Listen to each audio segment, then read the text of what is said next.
নমস্কাৰ বন্ধু বান্ধৱীসকল PM জ্ঞানলৈ আপোনালোকক স্বাগতম জনাইছো বন্ধু বান্ধৱীসকল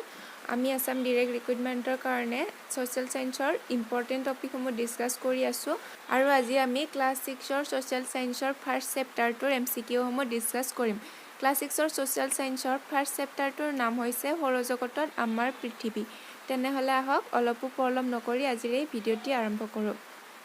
কোৱেশ্চন নম্বৰ 1 তলৰ কোনটোৰ নিজা পোহৰ আছে অপশন এ গ্ৰহ অপশন বি উপগ্ৰহ অপশন সি নক্ষত্ৰ আৰু অপশন ডি গ্ৰহাণুপুঞ্জ ইয়াৰে শুদ্ধ উত্তৰটো হ'ল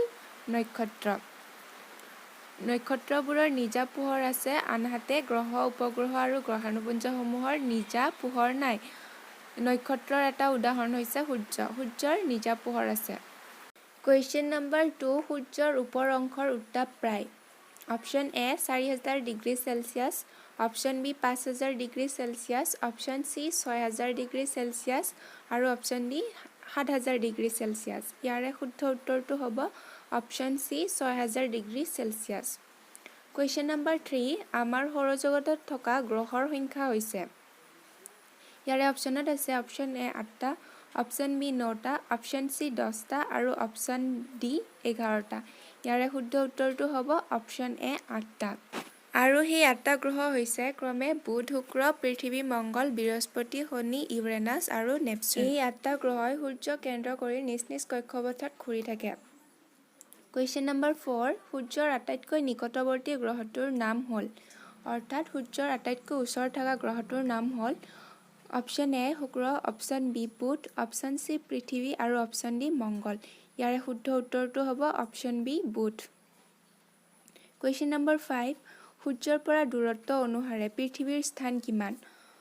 ইয়াৰে অপশনত আছে অপশন এ প্ৰথম অপশন বি দ্বিতীয় অপশন সি তৃতীয় আৰু অপশন ডি চতুৰ্থ ইয়াৰে শুদ্ধ উত্তৰটো হ'ব অপশন সি তৃতীয় প্ৰথম স্থানত আছে বুধ দ্বিতীয় স্থানত আছে শুক্ৰ তৃতীয় স্থানত পৃথিৱী আৰু চতুৰ্থ স্থানত হৈছে মংগল কোৱেশ্চন নম্বৰ 6 বুধ গ্ৰহটোৱে সূৰ্যৰ চাৰিওফালে ঘূৰিবলৈ সময় লয় ইয়াৰে অপশনত আছে অপশন এ 88 দিন অপশন বি 225 দিন অপশন সি 365 দিন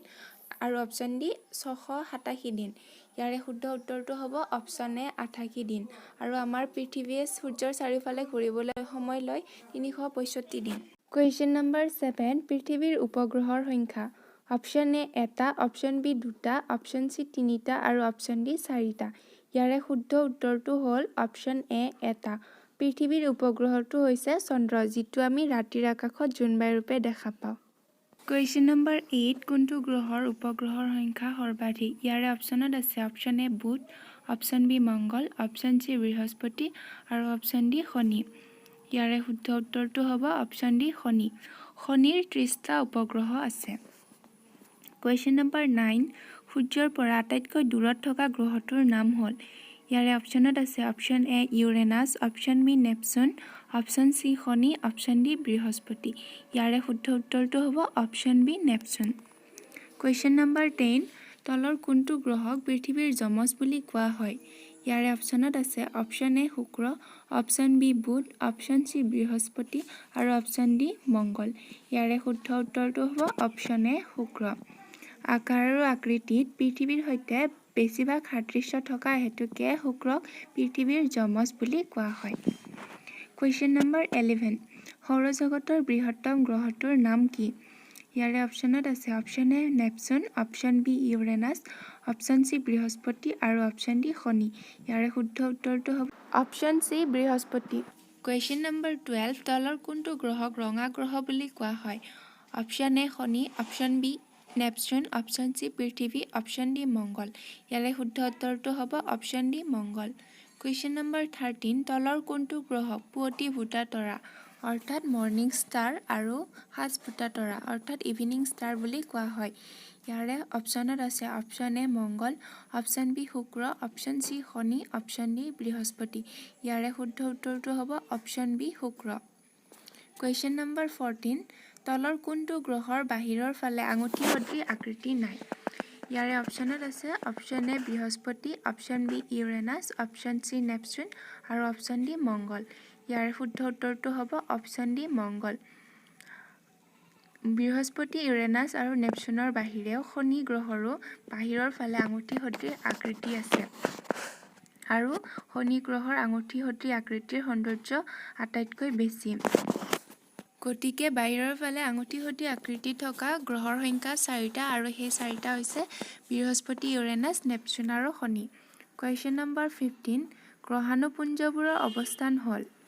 অপশ্যন এ বুধ আৰু শুক্ৰ গ্ৰহৰ মাজত অপশ্যন বি শুক্ৰ আৰু পৃথিৱী গ্ৰহৰ মাজত অপশ্যন চি পৃথিৱী আৰু মংগল গ্ৰহৰ মাজত অপশ্যন ডি মংগল আৰু বৃহস্পতি গ্ৰহৰ মাজত গ্ৰহাণুপুঞ্জবোৰ হ'ল কিছুমান সৰু সৰু পদাৰ্থৰ সমষ্টি আৰু এই গ্ৰহাণুপুঞ্জসমূহ মংগল আৰু বৃহস্পতি গ্ৰহৰ মাজত দেখা যায় গ্ৰহবোৰৰ দৰে গ্ৰহাণুপুঞ্জয়ো সূৰ্যৰ চাৰিওফালে ঘূৰে গতিকে শুদ্ধ উত্তৰটো হ'ব অপশ্যন ডি মংগল আৰু বৃহস্পতি গ্ৰহৰ মাজত কুৱেশ্যন নম্বৰ 16 আকাশত তীব্ৰ বেগেৰে গৈ থকা অৱস্থাত হঠাৎ জ্বলি উঠা পদাৰ্থপিণ্ডবোৰক কোৱা হয় অপশ্যন এ উল্কা অপশ্যন বি গ্ৰহাণুপুঞ্জ অপশ্যন চি ধূমকেতু অপশ্যন ডি উপগ্ৰহ ইয়াৰে শুদ্ধ উত্তৰটো হ'ব অপশ্যন এ উল্কাবোৰক আমি পপীয়া তৰা বুলিও কওঁ কুৱেশ্যন নম্বৰ 17 1609 চনত কোনে প্ৰথমে দূৰবীণেৰে চন্দ্ৰ পৰ্যবেক্ষণ কৰিছিল ইয়াৰে অপশ্যনত আছে option A Newton option B Galileo' Galilei option C Copernicus আৰু অপশ্যন ডি নীল আৰ্মষ্ট্ৰং ইয়াৰে শুদ্ধ উত্তৰটো হ'ব অপশ্যন বি গেলিলিঅ' গেলিলি ইয়াৰোপৰি চন্দ্ৰত পদাৰ্পণ কৰা প্ৰথমজন ব্যক্তি হৈছে নীল আৰ্মষ্ট্ৰং তেখেতে 1969 চনৰ 20 জুলাই তাৰিখে এপ'ল' 11 মহাকাশযানেৰে গৈ চন্দ্ৰত পদাৰ্পণ কৰিছিল কুৱেশ্যন নম্বৰ 18 ভাৰতে চন্দ্ৰায়ন 1 নামৰ মানৱবিহীন যানখন কেতিয়া চন্দ্ৰলৈ প্ৰেৰণ কৰিছিল ইয়াৰে অপশ্যনত আছে অপশ্যন এ 2007 চনৰ 9 ছেপ্টেম্বৰ অপশ্যন বি 2007 চনৰ 22 অক্টোবৰ অপশ্যন চি 2008 চনৰ 9 ছেপ্টেম্বৰ আৰু অপশ্যন ডি 2008 চনৰ 22 অক্টোবৰ ইয়াৰে শুদ্ধ উত্তৰটো হ'ব অপশ্যন ডি 2008 চনৰ 22 অক্টোবৰ কুৱেশ্যন নম্বৰ 19 তলৰ কোনটো ভাৰতে মহাকাশলৈ প্ৰেৰণ কৰা কৃত্ৰিম উপগ্ৰহ ইয়াৰে অপশ্যনত আছে option A INSAT option B IRS option C EDUSAT আৰু অপশ্যন ডি ওপৰৰ আটাইকেইটা ইয়াৰে শুদ্ধ উত্তৰটো হ'ব অপশ্যন ডি ওপৰৰ আটাইকেইটা এইখিনিতে এটা ইম্পৰ্টেণ্ট পইণ্ট নোট ডাউন কৰি থ'ব ভাৰতে মহাকাশলৈ প্ৰেৰণ কৰা প্ৰথম কৃত্ৰিম উপগ্ৰহটোৰ নাম আছিল আৰ্যভট্ট আজিৰ ভিডিঅ'টিত ইমানেই আছিলে আমি ক্লাছ 6ৰ ছ'চিয়েল ছায়েন্সৰ ফাৰ্ষ্ট চেপ্টাৰটোৰ 19টা MCQ ডিছকাছ কৰিলোঁ আশা কৰোঁ আপোনালোকে ভিডিঅ'টি চাই ভাল পালে always be positive and move forward and thanks for ৱাচিং দ্য ভিডিঅ'